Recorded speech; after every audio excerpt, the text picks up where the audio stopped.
आदरणीय दर्शकवृन्द नमस्कार। Prime time में स्वागत करै छी। आई स्टूडियो में बजौने छियै विवेक मगर के ओ यौनिक तथा लैंगिक अल्पसंख्यक महासंघ के कार्यक्रम संयोजक छथि। आई हुनका से बातचीत कर रहल छियै कि यौनिक तथा लैंगिक अल्पसंख्यक महासंघ ई की कर रहल छै। ताहिके बाद जे तेसरो लिंगी के बात चर्चा में अबैत रहे छै, तेसरो लिंगी सबके केहन केहन अधिकार भेटलै अखन तक, हुनका सबके मांग सब की सब छै, की सब पूरा भेलैया, एही सब विषय में बातचीत कर जा रहल छी। तपाईले स्वागत छ कार्यक्रम। नमस्ते। यो तपाईँ यौनिक तथा लैंगिक अल्पसंख्यक महासंघको कार्यक्रम संयोजक हुनुहुन्छ। सर्वप्रथम महासंघकै कुरा गरौँ। महासंघ यो के हो? यो चाहिँ महासंघले गर्ने काम चाहिँ के हो? महासंघको बारेमा भन्नुपर्दा चाहिँ महासंघ चाहिँ 2007 मा चाहिँ इस्टाब्लिस भएको हो। सबैजनालाई चाहिँ थाहा भएकै हुनुपर्छ ब्लू डायमन्ड सोसाइटीको बारेमा, जुन चाहिँ नेपालीमा नीलहिरा समाज भन्छ। नीलहिरा समाज चाहिँ 2001 मा इस्टाब्लिस भयो, जसको इस्टाब्लिस चाहिँ हाम्रो सुनिल बाबु पन्त, सबैजनालाई थाहा छ, सुनिल बाबु पन्तले गर्नुभयो। र उहाँ सुनिल बाबु पन्तले नै चाहिँ 2007 मा चाहिँ हाम्रो नेपालभरिको यौनिक तथा लैंगिक अल्पसंख्यक अर्गनाइजेसनहरूलाई चाहिँ एकजुट बनाउनको लागि चाहिँ महासंघ पनि आवश्यक छ है भन्ने विचारले चाहिँ उहाँले 2007 मा चाहिँ यौनिक तथा लैंगिक अल्पसंख्यकको महासंघ पनि स्थापना गर्नुभयो, जुन चाहिँ हाम्रो बालुवाटार खुर्सानी टारमा चाहिँ महासंघको चाहिँ अफिस छ। भनेपछि नीलहिरा समाज यो भित्र अहिले पर्छ? हजुर, हजुर हजुर हजुर। अब महासंघको मुख्यतः काम त यही तेस्रो लिङ्गी यिनीहरूको अधिकारको कुरा गर्ने होला होइन? खास के रहेछ अहिलेसम्म महासंघको कामको कुरा भन्ने हो भने के चाहिँ गरिसक्यो? हाम्रो महासंघले चाहिँ तेस्रो लिङ्गीलाई मात्र नभएर हुन्छ नि, होल यौनिक तथा लैंगिक अल्पसंख्यकभित्र चाहिँ जतिजना पर्नुहुन्छ उहाँहरूको लागि चाहिँ काम गर्छ। र हाम्रो स्पेसली महासंघले भनेको चाहिँ हामी चाहिँ व्यक्तिसँग काम नगरेर चाहिँ हामी जति पनि नेपालभरिको यौनिक तथा लैंगिक अल्पसंख्यकको अर्गनाइजेसनहरू छ त्यो अर्गनाइजेसनहरूलाई चाहिँ हामी काम गर्छौँ। उनीहरूसँग चाहिँ उनीहरूको अझै पनि हाम्रो यौनिक तथा लैंगिक अल्पसंख्यकको अर्गनाइजेसनमा काम गर्ने व्यक्तिहरू चाहिँ अलिकति क्यापेबल हुनुहुन्न होइन, पढे लेखेको अलिक अझै पनि चाहिँ पाउनको लागि एकदम धेरै मुस्किल छ। अनि हाम्रो अर्गनाइजेसन पनि चाहिँ एकदम अर्गनाइजेसन पोलिसीहरूमा चाहिँ एकदम धेरै विक भएको कारणले गर्दा चाहिँ हाम्रो महासंघले चाहिँ उनीहरूको क्यापेसिटी बिल्डिङको कामहरू गर्ने गर्छौँ। अनि आज पनि म जनकपुर आइरहेको छु। जनकपुरमा पनि हाम्रो चाहिँ सुनौलो बिहानी समाज भन्ने चाहिँ हाम्रो सिबिओ छ, जो सिबिओमा चाहिँ आज पनि चाहिँ म भिजिट गरिरहेको छु। र त्यहाँ पनि चाहिँ हामीले चाहिँ के कस्तो छ त त्यहाँको अवस्थाहरू, एलजिबिटी मुभमेन्ट चाहिँ कसरी चलाइरहेको छ भनेर चाहिँ त्यो मोनिटरिङ र इभ्यालुएसन गर्न पनि हामी चाहिँ आइरहेको छौँ। र महासंघ अब यसमा जो महासंघमा तपाईँले भन्नुभयो कि योसँग सम्बन्धित अन्य लैंगिक तेस्रो लिङ्गी मात्रै होइन कि अरू पनि छन् भनेर होइन, अरू अर्गनाइजेसनहरू पनि छन् भनेर भन्नुहुन्छ। के छन्, कुन कुन छन् यसमा चाहिँ? यो यौनिक तथा लैंगिक अल्पसंख्यकभित्र चाहिँ तेस्रो लिङ्गी मात्र पर्दैनन्। तेस्रो लिङ्गी त एउटा भिजिबल भयो, तेस्रो लिङ्गीहरूले चाहिँ एउटा लिड गरेर चाहिँ आएको भएको कारणले गर्दा चाहिँ सोसाइटीले चाहिँ तेस्रो लिङ्गीहरू भनेर चाहिँ बुझ्ने भयो। तर हामीले हेर्ने हो भने चाहिँ एलजिबिटिआइक्यू कम्युनिटीभित्र चाहिँ हाम्रो चाहिँ धेरै छन् कि एलजिबिटिआइक्यू यो शब्दहरू तपाईँले सुन्नु भएको छ नि होइन? एलजिबिटिआई भनेको चाहिँ सर्वप्रथम त हुन्छ नि, यो एलजिबिटिआई भन्ने कुरा नै सेक्स, सेक्सुअलिटी र हाम्रो जेन्डर आइडेन्टिफिकेसन, लैङ्गिक पहिचान मिलेर चाहिँ यो तीनवटा कुरा मिलेर चाहिँ बनिरहेको छ। र म चाहिँ तपाईँलाई सरर भन्नु पर्दाखेरि चाहिँ एलले चाहिँ हुन्छ नि लेस्बियन हो, र लेस्बियन चाहिँ महिला भएर चाहिँ महिलालाई प्रति नै आकर्षित हुन्छ भने चाहिँ त्यसलाई लेस्बियन भन्ने भयो। र जी भनेको चाहिँ गे भयो, जस्तै चाहिँ म आफूलाई चाहिँ समलिङ्गी पुरुष भनेर भन्छु, जुन चाहिँ म पुरुष भएर चाहिँ पुरुषप्रति नै एट्र्याक्ट हुन्छ, गे भन्ने भयो। र बी भनेको चाहिँ बाइसेक्सुअल, जो चाहिँ महिलाप्रति पनि एट्र्याक्ट हुने भयो र पुरुषप्रति पनि एट्र्याक्ट हुने भयो, र त्यसलाई चाहिँ बाइसेक्सुअल भन्ने भयो। तर बाइसेक्सुअलको चाहिँ त्यो फेरि एट द सेम टाइम चाहिँ दुईजना नै व्यक्तिसँग चाहिँ रिलेसनसिपमा बस्ने भन्ने चाहिँ होइन।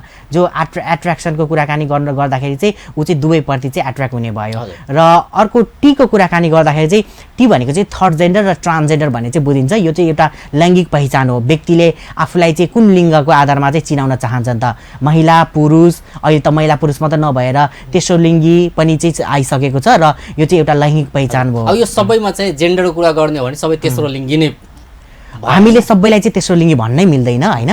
तेस्रो लिङ्गी भनेको मैले भने टी भनेको चाहिँ तेस्रो लिङ्गी भन्ने भयो, र यो तेस्रो लिङ्गी भनेको चाहिँ एउटा लैङ्गिक पहिचान भयो, जुन मैले अघि नै लेस्बियन गे पहिचान चाहिँ तेस्रो लिङ्गी नै भयो, तेस्रो लिङ्गी भयो। र त्यो अघि नै भनेको चाहिँ मैले एलजिबी भने नि, त्यो भनेको चाहिँ यौनिक अभिमुखीकरण भयो, त्यो चाहिँ सेक्सुअल ओरिएन्टेसन भयो, त्यो चाहिँ मनको कुराकानी हुन्छ र मनले चाहिँ तिमीले चाहिँ कसलाई मन पराउँछौ त होइन, कोसँग चाहिँ जीवनसाथी बस्नलाई चाहन्छौ, तिमी चाहिँ सेक्सुअली फिजिकल्ली होइन रोमान्टिकली चाहिँ को प्रति एट्र्याक्ट हुन्छौ भन्ने कुरा चाहिँ एलजिबीले चाहिँ जनाउँदछ।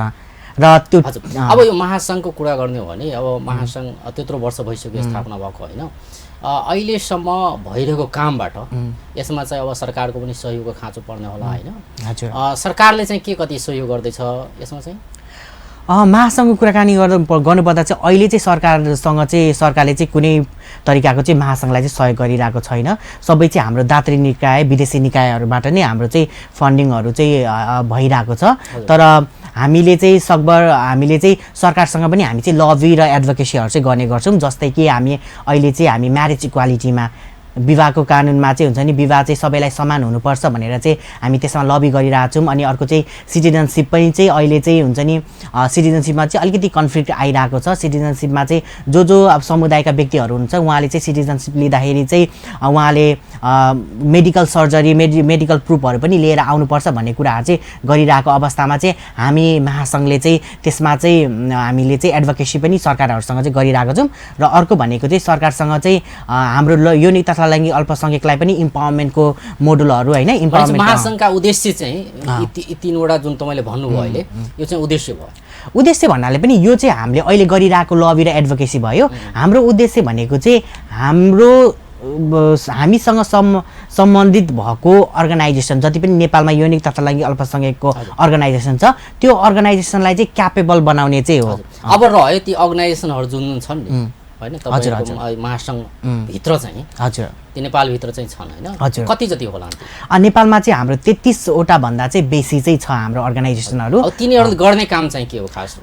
उनीहरूले गर्ने काम चाहिँ जुन हाम्रो सिबिओ हामी चाहिँ त्यसलाई सिबिओ भन्छौँ। हामी चाहिँ कम्युनिटी बेस्ड अर्गनाइजेसन भनेर चाहिँ हामी चिन्छौँ, त्यसलाई चाहिँ सिबिओ भन्छौँ। र उनीहरूले चाहिँ गर्ने भनेको चाहिँ एचआइभी प्रिभेन्सनको काम गर्छ एउटा भयो। र अर्को काम भनेको चाहिँ हाम्रो लोकल गभर्मेन्ट बडी छ। अहिले त फेडरल सिस्टम आइसक्यो। यो फेडरल सिस्टम आइसकेपछि चाहिँ उनीहरूले चाहिँ लोकल गभर्मेन्ट बडिजहरूसँग चाहिँ इन्टरेक्सन गर्ने एडभोकेसीहरू गर्ने र वर्षेनी अब बजेटहरू आइरहेको हुन्छ त्यो बजेट चाहिँ यौनिक तथा लैङ्गिक अल्पसङ्ख्यकलाई पनि चाहिँ छुटाउनुपर्छ भनेर चाहिँ लबीहरू गर्ने त्यही कामहरू चाहिँ गरिरहेको छ।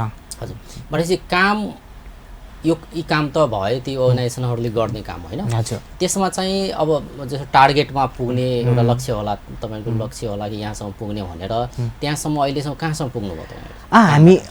हामीले म जब हुन्छ नि बाहिरतिर घुमिरहेको अवस्थामा चाहिँ मैले त्यो परिवर्तनहरू चाहिँ आभास गर्छु। किनभने हामी चाहिँ पहिला चाहिँ एचआइभी प्रिभेन्सनमा मात्र चाहिँ केन्द्रित भइरहेको थियौँ। हामी चाहिँ हाम्रो जेन्डर आइडेन्टिफिकेसनमा मात्रै केन्द्रित भइरहेको थियौँ। तर अहिले चाहिँ हामी महासङ्घले चाहिँ यो काम गरिसकेपछि चाहिँ अहिले चाहिँ फेडरल सिस्टमहरू गभर्मेन्ट लोकल बडिजहरूसँग पनि चाहिँ हाम्रो समुदायहरू चाहिँ एकदम नजिक बसेर चाहिँ काम गरिरहेको छ। अब सर्वप्रथम त तेस्रो लिङ्गलाई पहिचान चाहियो होइन। अब जुन चाहिँ पहिला त रोकेकै थियो किसिमले महिला पुरुष मात्रै थियो होइन। अब चाहिँ तेस्रो लिङ्गको कुरा पनि आयो होइन। अब नागरिकताको कुरा होस् या हरेक ठाउँमा होइन पहिला त पहिचान नै पाउनु पर्यो। त्यसमा संविधानले त दिइसक्यो तपाईँहरूलाई अधिकार त्यतिसम्म होइन।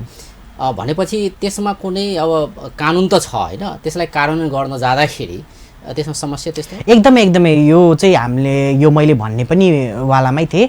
एकदमै इम्प्लिमेन्टेसनमा चाहिँ हाम्रो संविधानको धारा 12ले चाहिँ हरेक व्यक्तिलाई चाहिँ हुन्छ नि उसले चाहेको लिङ्गको अनुसार चाहिँ नागरिकता चाहिँ दिने भन्ने चाहिँ कानुनले बोल्यो।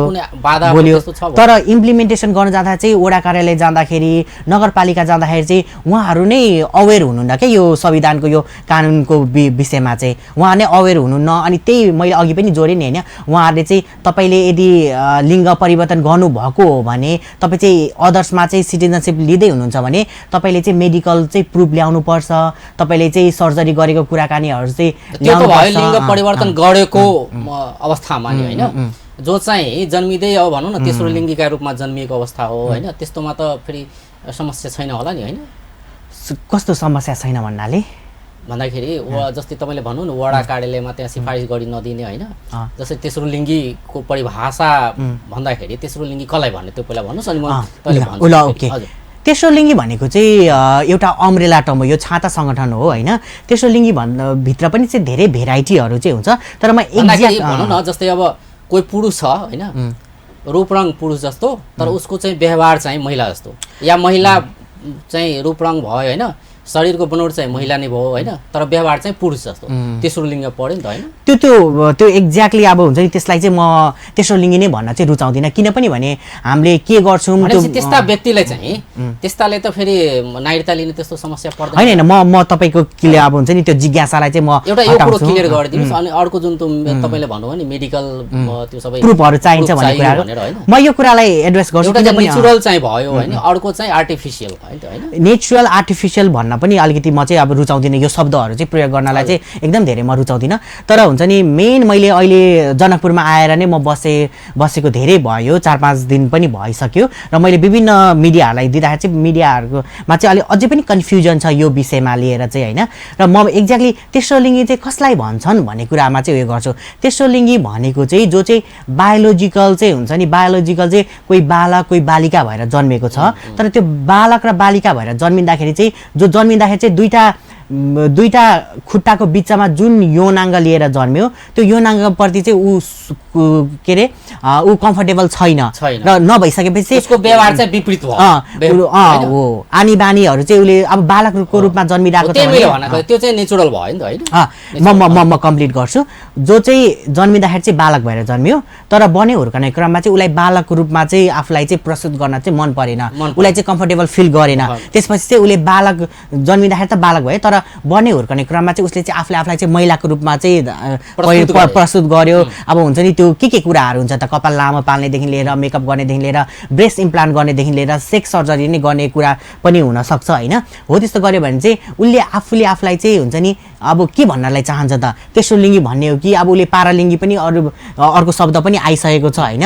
उसले चाहिँ आफूलाई के भनेर चिनाउँछ त, नितान्त उसको व्यक्तिगत कुराकानी हुन्छ र तपाईलाई बुझ्ने हो भने समाजलाई बुझ्नको लागि चाहिँ हुन्छ नि यो कुराकानीहरू चाहिँ तपाईँले चाहिँ भन्नु सक्नुहुन्छ। तेस्रो लिङ्गलाई जसरी तपाईँले भन्नुभयो नि, नागरिकता लिन जाँदाखेरि संविधान छ, कानुन छ, सबै छ होइन, तर कानुनमा चाहिँ समस्या भयो भनेर भन्नुभयो। एउटा समस्या तपाईँले जुन मेडिकल त्यो चाहिँ एउटा प्रमाण चाहियो होइन, त्यो कुराहरू चाहियो। अरू चाहिँ प्राकृतिक रूपमा जो चाहिँ तेस्रो लिङ्गी छन् भने त्यहाँ त गाउँ समाजले त्यो उ गरिदिन्छ होइन, त्यसपछि पाउन सजिलो होला नि तिनीहरूलाई। के तर प्राकृतिक तिनीहरूलाई पनि गाह्रो भइरहेछ। तर प्राकृतिक रूप अब त अलिकति हुन्छ नि यसमा चाहिँ अलिकति कन्फ्युज भयो जस्तो लाग्यो। किनभने भने प्राकृतिक रूपले तेस्रो लिङ्गी भन्ने कुराहरू चाहिँ हुन्छ नि तपाईँले केलाई भनिरहनु भएको छ होइन। त्यो प्राकृतिक रूपको तेस्रो लिङ्गी मानौ तपाईँले भन्नुभयो बायोलोजिकली ऊ चाहिँ उसको शरीरको बनोट चाहिँ महिला होइन, व्यवहार चाहिँ पुरुष होइन, बुझ्नुभयो नि, उसले चाहिँ महिलाप्रति आकर्षित हुने होइन, त्यो व्यवहार देखायो। अब ऊ चाहिँ नागरिकता लिन जानु पर्यो भने त्यतिखेर समस्या हुन्छ र त्यसलाई भनेको यस्तो हुन्छ। तेस्रो लिङ्गी भनेको चाहिँ तपाईँले के बुझ्नु पर्यो भने तेस्रो लिङ्गी भनेको चाहिँ एउटा लैङ्गिक पहिचान हो नि त होइन। तेस्रो लिङ्गीहरू चाहिँ जो म बालक भएर हुन्छ नि म जन्मेँ, मैले एउटा लिङ्ग लिएरै जन्मेँ होइन, तर म चाहिँ हुन्छ नि एक्जाम्पलको रूपले मैले दिँदैछु, म चाहिँ 1-2 वर्षपछि चाहिँ मलाई चाहिँ हुन्छ नि मलाई चाहिँ यो बडी चाहिँ मलाई मन परेन, म यसमा चाहिँ कम्फर्टेबल फिल भयो। बडी परिवर्तन गराउने परिवर्तन गराइसकेको परिवर्तनको कुरा गरे होइन, परिवर्तन गराउनु छैन, त्यसलाई तेस्रो लिङ्गी भन्दैन। तेस्रो लिङ्गी भएन भन्नुहुन्छ होइन, तेस्रो लिङ्गी होइन। अब म तपाईँले मलाई लाग्यो जहाँसम्म लाग्यो चाहिँ म बायोलोजिकल म लिङ्ग लिएर जन्मेँ होइन, तर मैले आफ्नो हुन्छ नि म चाहिँ सेक्सुअल ओरिएन्टेसन म चाहिँ केटाप्रति नै आकर्षित हुन्छु।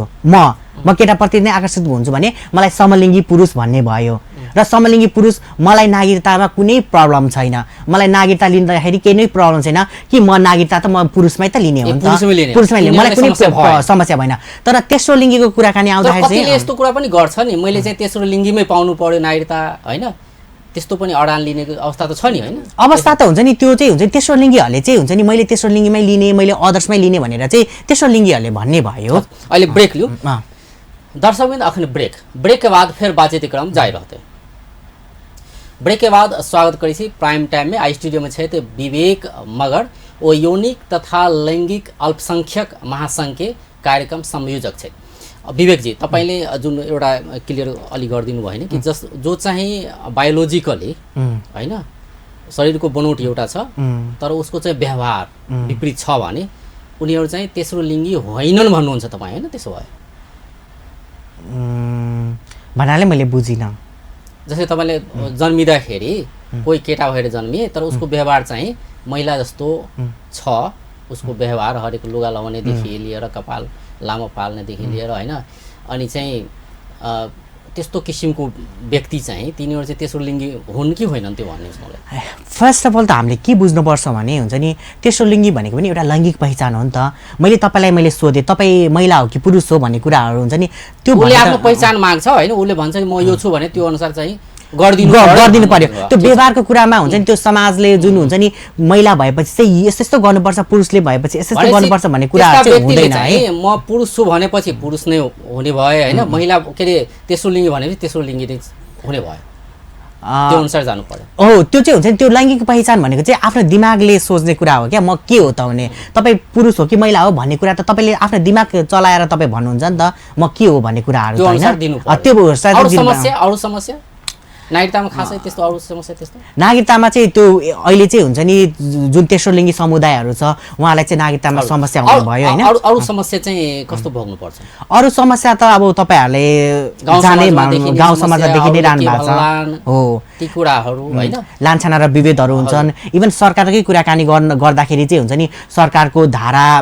42मा चाहिँ सोसल सेक्युरिटीको कुराकानी गरिरहेको हुन्छन् होइन। सबै समुदायका अल्पसङ्ख्यक समुदायहरूलाई चाहिँ हुन्छ नि सरकारले चाहिँ रोजगारीको अवसरहरू सिर्जना गरिदिने भन्ने चाहिँ राखिरहेको छ, तर इम्प्लिमेन्टेसनमा चाहिँ हुन्छ नि जुन ग्राउन्ड लेभलमा चाहिँ इम्प्लिमेन्ट गर्नुपर्ने हो त्यो चाहिँ भइरहेको छैन। अझै पनि चाहिँ यौनिक तथा लैङ्गिक अल्पसङ्ख्यक समुदायको व्यक्तिहरूले चाहिँ रोजगारीको अवसरको सिर्जना भइरहेको छैन, उनीहरूले रोजगारी पाइरहेको छैन। राज्यका निकायहरूमा होइन कर्मचारी भर्नादेखि लिएर कुनै पनि ठाउँमा प्रतिनिधित्व गराउँदाखेरि चाहिँ अल्पसङ्ख्यक यौनिक तथा लैङ्गिक समुदायको चाहिँ हुनु पर्यो। इभन लोकसेवामा पनि चाहिँ हुन्छ नि यौनिक तथा लैङ्गिक अल्पसङ्ख्यकहरूलाई चाहिँ समावेश गराएको छैन हो। त्यस्तो कुराकानीहरूलाई पनि चाहिँ एड्रेस गर्नुपर्छ भन्ने चाहिँ मेरो उयो धारणा हो। हजुर, भनेपछि यो संविधान बनिसकेपछिकै कुरा गर्ने हो भने 2072 पछि चाहिँ यौनिक तथा लैङ्गिक अल्पसङ्ख्यकहरूले चाहिँ के पाए त्यसो भए? यसमा चाहिँ हुन्छ नि तपाईँलाई मैले सरर बताउने हो भने चाहिँ धारा 12ले चाहिँ के भन्छ भने धारा 12मा चाहिँ यौनिक तथा लैङ्गिक अल्पसङ्ख्यकको हकितको लागि छ, जसमा चाहिँ हरेक व्यक्तिले चाहिँ आफ्नो लैङ्गिक पहिचान अनुसार चाहिँ नागरिकता लिनलाई पाउनुपर्छ भनेर चाहिँ धारा 22ले भन्छ। र त्यो अन्तर्गत चाहिँ यौनिक तथा लैङ्गिक अल्पसङ्ख्यक चाहिँ बेनिफिट भएको छ, तर अहिले चाहिँ त प्रब्लम आइरहेको छ अलिअलि भनेर मैले भने त समस्या देख्यो। अनि अर्को 18ले चाहिँ के भन्छ भने कोही व्यक्तिले चाहिँ लिङ्गको आधारमा यौनिकताको आधारमा जात धर्म वर्गको आधारमा चाहिँ कसैलाई चाहिँ होच्याउँछ भेदभाव र लान्छना गर्छ भने चाहिँ उसलाई चाहिँ सजाय हुनुपर्छ र यति जरिवाना चाहिँ लाग्दछ यदि उसले चाहिँ केस गर्यो भने भनेर चाहिँ 18मा चाहिँ भनिएको छ। जस्तो समस्या बेहोर्नु परेछ एकदम अफकोर्स तपाईँले देखिरहनु भएको नै छ समाजमा, जस्तै लिङ्गका आधारमा चाहिँ भेदभाव गरिने होइन होच्याउने होइन त्यस्तो एकदमै लिङ्ग र यौनिकताको आधारमा एकदमै छ। किनभने भने अहिले पनि चाहिँ कति ठाउँमा चाहिँ अझै पनि चाहिँ एकदम डेरोगेटिभ वर्डले चाहिँ बोलाइरहेका हुन्छन्, छक्का हिजडा भनेर बोलाइरहेका छन्। इभन जनकपुरमा चाहिँ मैले चाहिँ सुने कि उहाँहरूलाई चाहिँ मङमेहराहरू भन्ने होइन अलिकति नचनियाहरू के भनेर चाहिँ उनीहरूलाई चाहिँ भन्ने भेदभाव गर्ने चाहिँ अवस्थाहरू रहेछ हो। त्यस्तो चाहिँ यदि कसैले भनेको छ अनि त्यो जुन व्यक्तिलाई भनेको छ ऊ व्यक्तिले चाहिँ हुन्छ नि भेदभाव र लान्छना फिल गर्छ र मुद्दा दायर गर्छ भने चाहिँ उसलाई चाहिँ धारा 18 अनुसार चाहिँ अब त्यसको लागि प्रोत्साहित गर्ने भनौँ न, अब त्यस्ता समस्याबाट जो चाहिँ गुज्रिरहेका छन् होइन भेदभावबाट होच्याउनु लगायतका समस्याबाट गुज्रिरहेका छन् त्यस्ता व्यक्तिलाई चाहिँ एडभोकेसी गर्ने तपाईँहरूका महासङ्घ भयो होइन, अब कसरी चाहिँ एडभोकेसी गर्छ तिनीहरूका लागि लडिदिने त्यसमा के कुनै काम? एकदम अफकोर्स हुन्छ नि हामी चाहिँ सेन्ट्रलमा बसिरहेको हुन्छौँ र सेन्ट्रलमा बसिराख्दाखेरि चाहिँ सेन्ट्रलमा पनि कति धेरै काठमाडौँ अन्तर्गत पनि चाहिँ कति धेरै यस्तो इस्युहरू चाहिँ आइरहेका हुन्छन्। कसैले चाहिँ यदि भेदभाव र लान्छना गरेको छ भने चाहिँ उसलाई केस गर्नको लागि चाहिँ सहयोग गरिदिने होइन, लान्छना र विभेद नहुनको लागि चाहिँ हामी प्रिभेन्सन पनि त हामी गर्नलाई चाहिँ पर्छ नि त होइन। यो शब्दहरू प्रयोग नगर्दिन यो शब्द चाहिँ यस्तो भनेर चाहिँ गर्नको लागि चाहिँ हामी अवेरनेस प्रोग्रामहरू गर्ने होइन, सडक नाटकहरूदेखि लिएर हामी फ्ल्यास मोबदेखि लिएर हामीले इन्टरेक्सन प्रोग्रामहरू ओरिएन्टेसन प्रोग्रामहरू चाहिँ हामी चाहिँ गर्ने चाहिँ गर्छौँ। तपाईँले अघि भन्नुभयो कि म चाहिँ आफूलाई समलिङ्गी भन्न रुचाउँछु भन्नुभयो होइन तपाईँले? हजुर। भनेपछि तेस्रो लिङ्गी र समलिङ्गी हजुर के रहेछ फरक? समलिङ्गी भनेको चाहिँ एउटा नितान्त सेक्सुअल ओरिएन्टेसन हो। तपाईँको मनको कुराकानी हुन्छ समलिङ्गी हुनको लागि चाहिँ, तपाईँ को प्रति एट्र्याक्ट हुनुहुन्छ भने। तेस्रो लिङ्गी भनेको चाहिँ दिमागको कुरा हुन्छ क्या, दिमागको कुरा। तपाईँ चाहिँ आफूले आफूलाई चाहिँ कसरी लैङ्गिक पहिचान चाहिँ दिनुहुन्छ त जस्तै तपाईँले आफूलाई पुरुष भन्नुहुन्छ भने चाहिँ होइन, कोही व्यक्ति त यस्तो होला नि त जसले चाहिँ आफूले आफूलाई चाहिँ तेस्रो लिङ्गी भनेर भन्छन् होइन। हो त्यो नितान्त तेस्रो लिङ्गी भनेको चाहिँ दिमागी उयो हो, तेस्रो लिङ्गी भयो। समलिङ्गी चाहिँ फरक, समलिङ्गी र तेस्रो लिङ्गी चाहिँ एकदम दुईटा फरक कुरा हो। र समलिङ्गी भनेको चाहिँ मनको कुराकानी हुन्छ, तपाईँ को प्रति एट्र्याक्ट हुनुहुन्छ त्यही अनुसार चाहिँ तपाईँले चाहिँ समलिङ्गी पुरुष, समलिङ्गी महिला भन्ने भयो। र तेस्रो लिङ्गी भनेको चाहिँ तपाईँको दिमागी कुराकानीहरू चाहिँ आउँछ, तपाईँले चाहिँ आफूलाई चाहिँ लैङ्गिक पहिचान चाहिँ के गर्नुहुन्छ, महिला पुरुष तेस्रो लिङ्गी। त्यही हो। अब अन्त्यतिर पनि आइसकेका छौँ, महासङ्घका योजना चाहिँ अरू के छन्?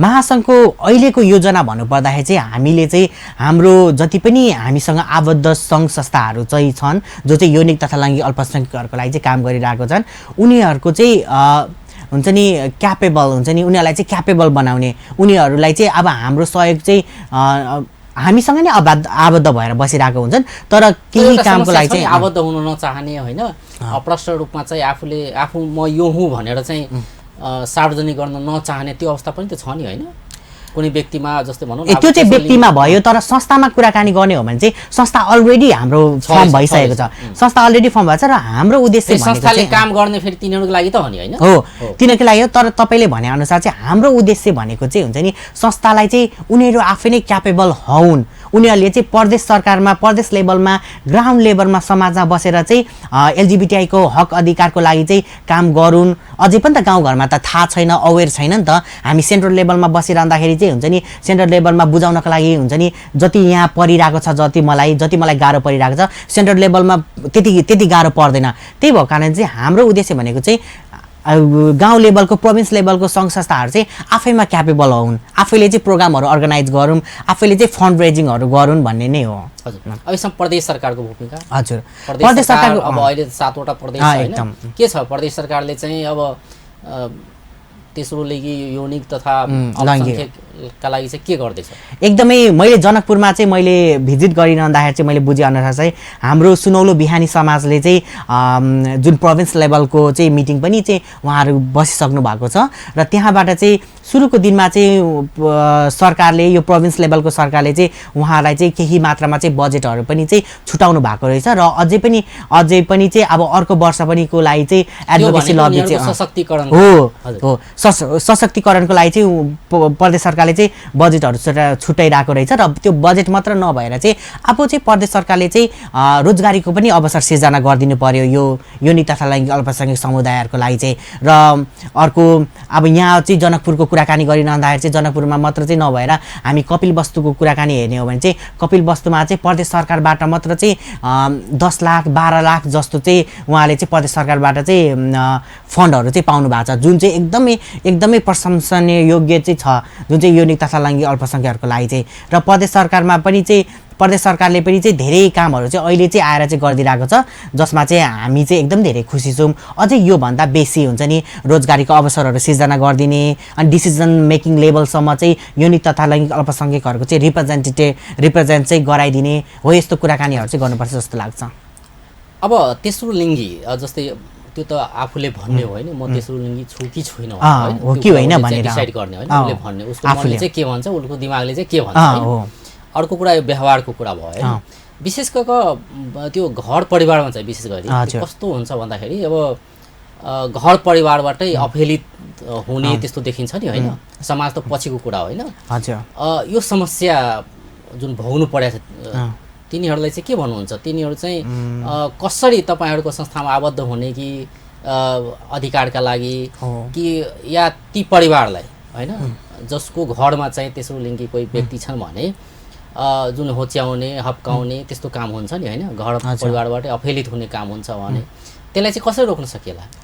त्यसलाई चाहिँ हुन्छ नि हो साँच्चै पनि हुन्छ नि अहिले हाम्रो ग्राउन्ड लेभलमा समाजमा हेर्ने हो भने अझै पनि हाम्रो अल्पसङ्ख्यक दाजुभाइ दिदीबहिनीहरू चाहिँ घरबाट नै एकदम अपहेलित हुने घरबाट निकालिने पनि अवस्थाहरू चाहिँ छ।